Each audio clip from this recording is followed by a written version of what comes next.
Hey guys, it's Chris the Ultimate Recycler. Welcome back to the emergency storage shed. I'm at the coal face. We've got to get something out of this shed for this episode, which is episode 184. I wasn't sure where to start. I was going to move this shelf that we'd emptied last time, but it's kind of a bit stuck because that pile is pressing there and I really don't want it all to collapse. So I think we'll start up the top over this side. We'll grab some boxes. So help me pick which one to get. I think rather than just working on one sort of pile, we might have to just go back and forth across the top because all the piles kind of lean on each other. We could get those two off the top of that shelf unit. Perhaps we'll do that. And then maybe we'll just continue to work back and forward and lower the cliff face that we have here. Bit better for safety reasons, and we're still going to have interesting mystery boxes to unpack no matter where we get them from. Now, I suspect we're going to have quite a lot of boxes of books in these piles. There could be some interesting books, magazines, old paperwork, not sure. These feel like books. Let's have a look. I did a house lot a couple of years ago where the shed did have a lot of books packed up in it. Yeah, this is from that place because the guy put everything into plastic bags. Oh, we have some magazines on trains, Newsrail. Oh, these aren't in bags. Railway Digest. They're all fairly modern. Can we see a date on there? They were $10 each. February 2016, $9. Yeah, they were expensive magazines to buy. Narrow gauge. So this is all train stuff. Some of it might be a little bit older. That's 2016. Model railway history. And then a whole heap of them in packets here. Newsrail 1975 to 1979, so he's catalogued all the magazines from their ages. So 70s era train magazines might be quite collectible. And here's some more, 1980 to 1982 Newsrail. They were $1.30, so a bit cheaper back then. Oh, that's all we have in that box. What about this box? Is that the same? Well, no. Okay.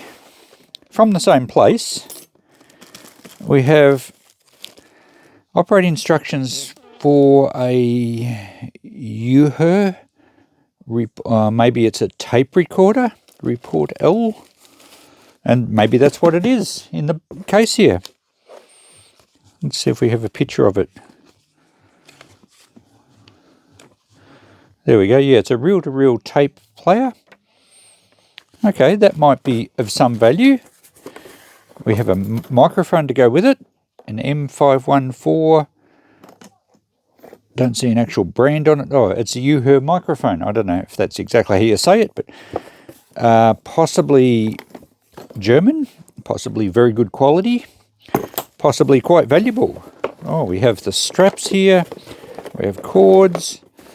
And in the case, I assume, is the actual unit. It's in good condition. Now it looks sort of 70s vintage. Oh, here we go, yeah. How do we get it out of this case? I think it's designed to be operated while it's in the case, perhaps. Oh no, you might have to pull it out to put the reels in. I don't know how it comes out. You probably have to take the handle off it. Oh, okay. It does stay in the case. This part opens. There we go. Looks in good condition. There's actually a tape in here, or a blank spool. So I'll have to do some checking on this. We'll probably power it up and see if we can get it to work. And I'll have to work out what I think it's worth. It may well be a good eBay item. It might have a fault. If it does have a fault and I decide to fix it, well, it might be down the track. I'm not sure what's going on there. There might be a reset button missing for the counter. Anyway, I'll do a bit of checking. I'll also check these magazines to see if I think they're worth putting on eBay. And we'll work out what to do after that. Okay, let's put some power to this and see if it's actually going to work. First thing I notice, the plug, it's an older plug, but you can't see the wiring through the little inspection holes there, so it's not looped around the back of the actual plug housing, so there's no strain relief. It is a HPM plug, which is an Australian plug. Obviously, that's an Australian configuration. This machine is German, so perhaps someone out here put it on, but it hasn't been put on properly. However, we can still test it. If I'm going to sell it, I will fix that up. I did notice on the instruction booklet here, it has a name and the date, 30th of the 6th, 1966. So I said it was 70s, but it's a little bit earlier. It's a 60s unit. I had a look online, and I'll just plug it in while I'm talking. I found quite a few of them on eBay, but not in Australia, overseas. And they were actually selling, I think the highest price I saw was $450 in good working condition. A lot of them were listed as parts only, presumably because the belts are probably perished. And they were still selling from $100 to $200. There was the odd one that snuck through a bit cheaper, but there was quite a lot on the market, and most of them sold. So they've got a market, but we've got to see if this one's going to work. So let's power it up. Now, there's no earth wire in the cord, so we don't need to test the earth. We will have an on-off switch here somewhere. I think that switch or dial there. Oh, no, it's not a dial. That's the microphone input. All right, is that on and off? No. Record level, tone, volume. I think that's... Not sure what that one does. It's certainly not on-off. It's just 3-position switch. So maybe it just powers up when you press play. Can't hear any noises. There's no life. Oh, the needle just reacts to bumps there. That's the speed selector. What a complicated switch. Looks like a 4-speed manual, changing gears. Now, none of these appear to be an on-off switch. There's inputs around the side. There's nothing at the back. You would have to be able to turn it on and off without taking it out of the plastic or the leatherette type case. I think it might be real leather. Maybe it's a vinyl. Right, so I haven't got any life at all. I would think if the bolts are gone, we would still hear a motor noise. But I've got nothing. Maybe the plug does need rewiring. Maybe we've got a loose wire. So I'm just having a read of the manual, and it has got a battery compartment, which I guess we have to take the handle off to see. So I'm going to pull it out of the case, and then we can have a better look at what's going on. And where does the cord go in the back here? Okay. The case is in good condition, but let's get out of the road. Now the cord goes in. Oh, that doesn't look too flash. It's been a bit squashed. Now where did the batteries go? If you have, oh, underneath, okay.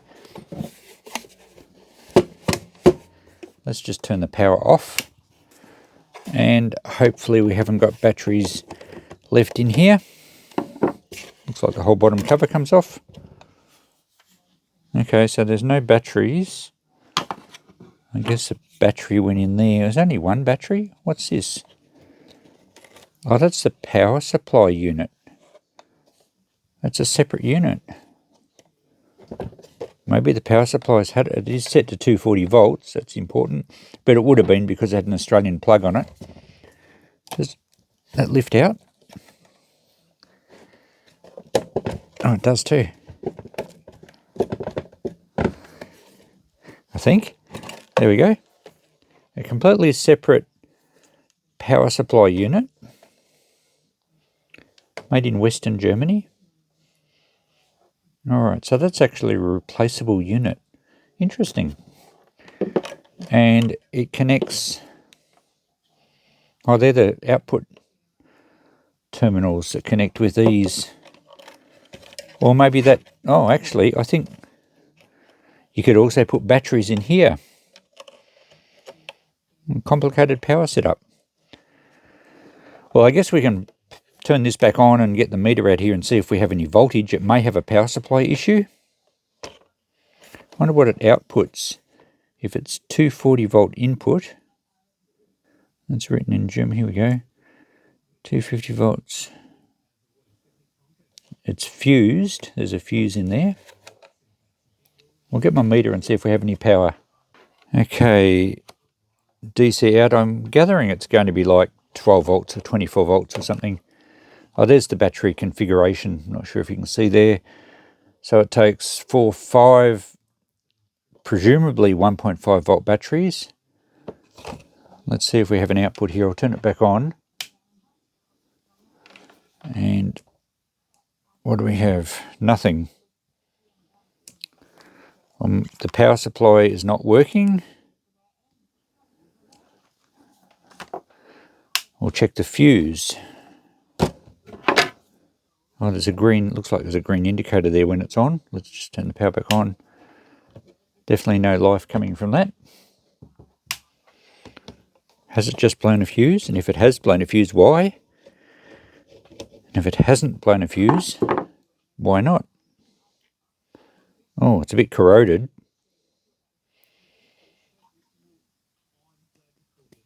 Oh, yeah. Corrosion in there. That won't be helping the cause. Fuse doesn't look blown.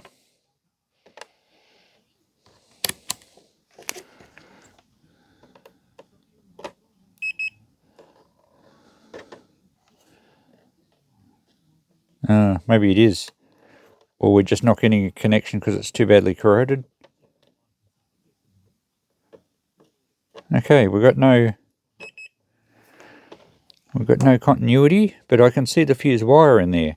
It may have corroded off one end. Alright, I'll try and work out what size fuse it is and we'll replace that. Better clean up in there and see if we can get some life. Okay, I found a replacement fuse. It's just a 1 amp fuse. Let's get some of the corrosion out of here. I'll just scratch it around for a bit for now. And see if it's going to work, and if it does, we'll clean it up a bit better. And also in the bottom of this fuse hole, we need to clean the bottom connector up.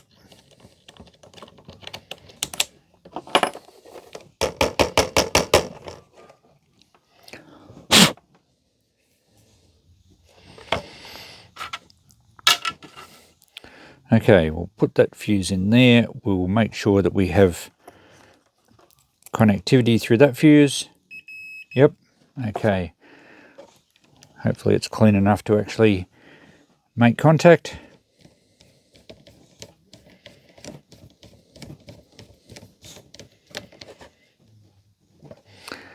And now we'll see if we have some life.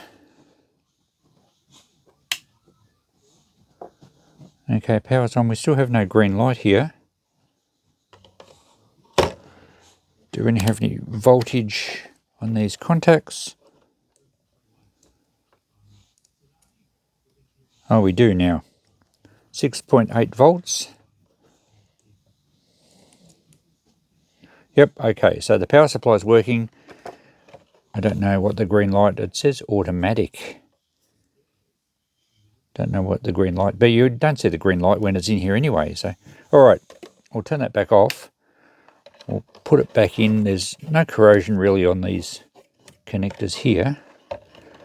So we should be able to get some life out of the machine. Oh, that's the wrong way. How did it go? That way. Ah, okay, they connect on this side. All right, well, there's no corrosion in there.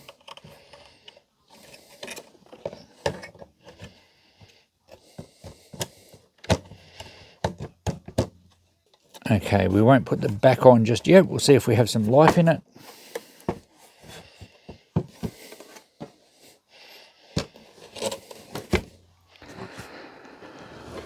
Let's power it up. Aha! We have some humming, and I saw a bit of a light behind the... Oh yeah. Oh, what's going on in there? Well, we do have a light on the meter there. At least we have some noises.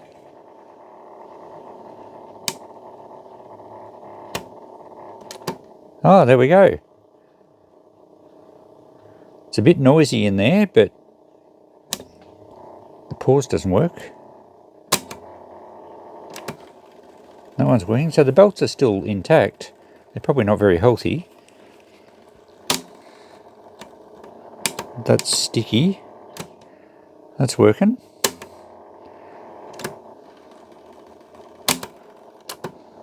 Okay. It might actually work, but we do need to probably give it a good service. Probably needs new belts. Does the counter work? No, the counter's not working, and yeah, there's a button missing from there, unfortunately. But yeah, that motor sure is noisy. I'm not sure if you can hear it or not. We'll turn it off for the moment. I'll see if I can find a recording to play. Does it have a speaker? I don't know that it has a speaker. I think we'll put the bottom back on for now. Oh, maybe there's a speaker in the front there. Yes, there is a speaker in there. Okay, I'll put the back on and I'll see if I can find a recording and see if we can actually play it. But it's certainly going to need, at very least, a good service. But it's, well, it really probably should have a belt kit. Even though it works, the belts are going to be very old. And there's probably some quite dry bushings in there, judging by the sound. So I found an old audio tape, and this one says Jungle Church and Word, something like that. I think it's a religious one. I got a whole heap of those ones. It says Jungle Doctor sets a trap, church in all the world. Here we go. Okay, so it's a slightly smaller spool than this one, but it should still be fine. Oh, what's in here? There's a card in here. Methodist Church of Australasia. Ivan A. Blake. This would go back a fair way, looking at the phone number. I'm sorry not to find you at home today. May we have the pleasure of greeting you at church on Sunday. Sorry. No, you won't. Okay, all right.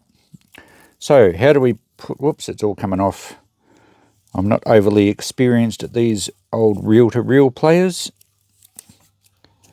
So we need to... I think it goes that way. There's a little thing there to push it over. And I think that goes that way. So I think we just drop that through there. Feed it round here. And take it up the little slot thing there. And I think that will work. So let's give it a go. Our power's... Oh, we'll turn our power on. You hear the motor wind up. Start. Whoops. What happened? I don't think it's quite down in here properly.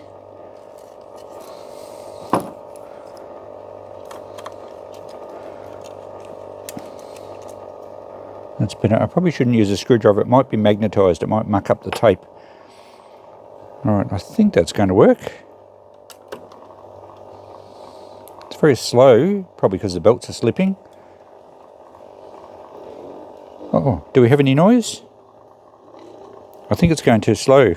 Oh, we might have this speed wrong, perhaps. Can we change the speed while it's on there? Oh, that's the on-off. Oh, there we go. Well, that's too fast, clearly. Select a different gear. 3 3/4. Don't know what that actually means. Start. And listen to this sorrowful story. Buana, that means doctor. Buana, I have a small joy. So that works. I live in the land of darkness. My eyes have not seen light for many harvests. And they tell me that you, Buana, have medicines of great strength. It does pause. The pause does work. Okay. Which you can help me to see again. Jungle Doctor examined the eyes of... So that's working. And we can fast forward.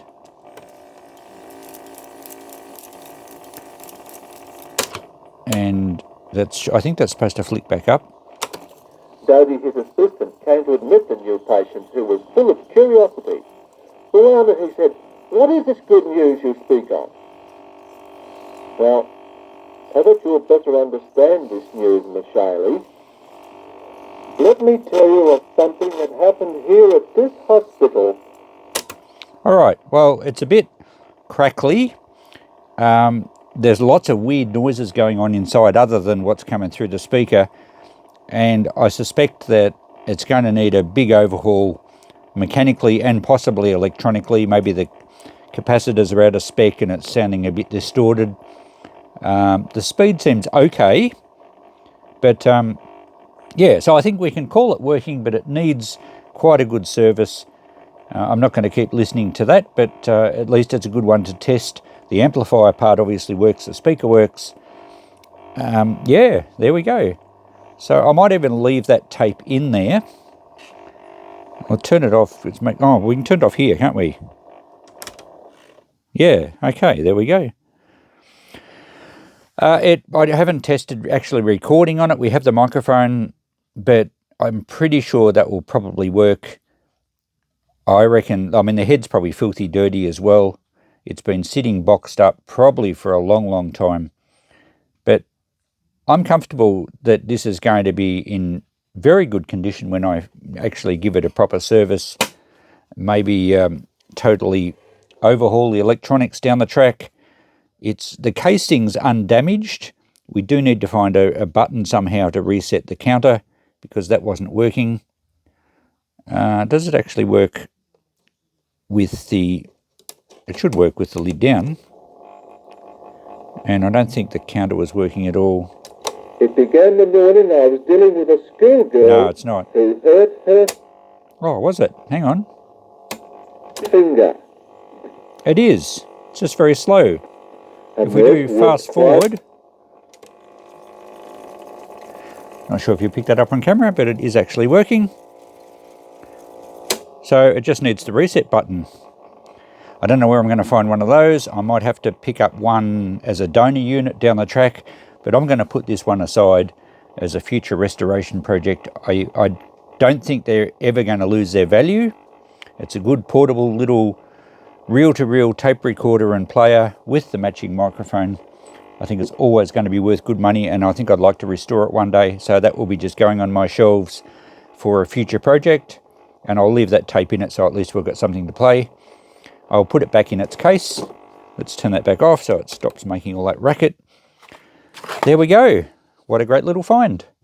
And with the unit back together and in a box with a note, and I've written a note inside for what I found as well, this will be a future restoration project, so that can be safely stowed away for now. The other things we got out of this clear out was all these railway magazines. I did have a look on eBay. There's quite a lot listed. They're not really selling. People are asking $3, $4, $5, $6, $10 per magazine. The older ones as well, some sold, but not many. There was a couple of bulk lots, not as many as this, that sold for like $20 or $30. But I don't think I'm going to be bothered putting them on eBay. I don't think I'll save them for future eBaying, because I doubt they're ever going to be worth a lot. If ones from 1975 aren't worth very much now, I don't think they're going to get any more valuable. I'm going to put all these in the shop, including the more newer ones, at probably at $2 per magazine, and just put them all in a box. I think we'll sell a few of them. If they sit there for too long, I'll drop them to $1 per magazine. But yeah, it'll give me, we should get $20 or $30 back over time, and I don't have to do any work. If we get $2 each for them, we'll do much better. So that's what I'm going to do with those. We might write down a token $20 for the railway magazines, because I'm sure we'll get at least that over time. Won't write down anything for the reel-to-reel tape player, because that's a future project. So not much to add to the price total for this week, but we have got something out. Next week we'll get some more boxes from up the top. Who knows what'll be in them. Could be very interesting. Thanks for watching. We'll catch you then. Bye for now.